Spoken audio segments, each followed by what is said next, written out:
పండించిన పంట కనీస మద్దతు ధర ప్రకటించిన 23 పంటలు ఏవైతే ఉన్నాయో 23 పంటలలో ఏ పంటను రైతు పండించినా ఖచ్చితంగా రాష్ట్ర ప్రభుత్వం కొని తీరవలసిందే. నేను కొనను, వాడు కొంటలేను కాబట్టి నేను కొంటలేను, నేను కొంటలేను కాబట్టి నువ్వు పండించొద్దు. ఇది దుర్మార్గమైన వాదన. ఈ వాదనకు చట్టంలో రక్షణ లేదు. ఇది వితండవాదం, బలుపు. ఇలాంటి బలుపును అణచాల్సిన బాధ్యత తెలంగాణ సమాజం మీద ఉన్నది. ఖచ్చితంగా రైతులారా యాసంగిలో ఓట్లు వేయండి. ఎట్లా కొనడో చూద్దాం. మీరు పండించిన పంట కొనకపోతే ఆయన గద్దె మీద ఎట్లుంటాడో అది కూడా చూద్దాం. ఒట్లే కొననోడు మనకు ముఖ్యమంత్రి అవసరమా? ఈ దేశానికి ప్రధానమంత్రి అవసరమా? చట్టంలో ఇలా పంట మార్పిడి కూడా అవసరం. మన ఒడ్లు కొనుగోలు కేంద్రాలు మీరే బ్రహ్మాండంగా నడిపారు. మీతోకి ఎవరికి ఇచ్చినా ప్రయోజనం లేదు.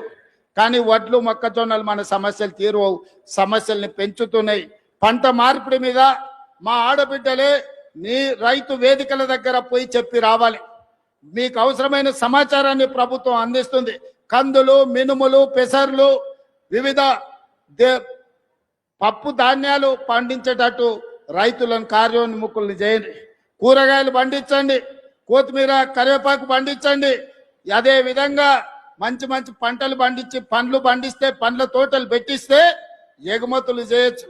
నిన్నగాక మన మల్రెడ్డి రంగారెడ్డి గారి నియోజకవర్గంలో ఔటర్ రింగ్ రోడ్డు పక్కన 240 ఎకరాలల్లో 2400 కోట్ల రూపాయలతోని అంతర్జాతీయ మార్కెట్ ఈ రోజు వ్యవసాయ ఉత్పత్తులను ఎగుమతి చేయడానికి ఈ ప్రాంత ప్రజలకు అందుబాటులో తీసుకొచ్చినాం.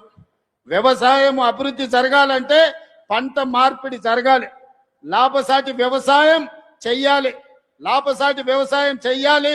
పంట మార్పిడి జరగాలంటే ఆడబిడ్డలు రైతు వేదికలలో పోయి రైతులకు అవగాహన కల్పించాలి. అందుకోసం కూడా ప్రభుత్వం మీకు నిధులు వెచ్చిస్తుంది. ఎవరెవరైతే అవగాహన ఉండి చదువుకున్న ఆడబిడ్డలు ఉన్నారో ఈ బాధ్యత తీసుకోండి. నేను అందరు కలెక్టర్లకు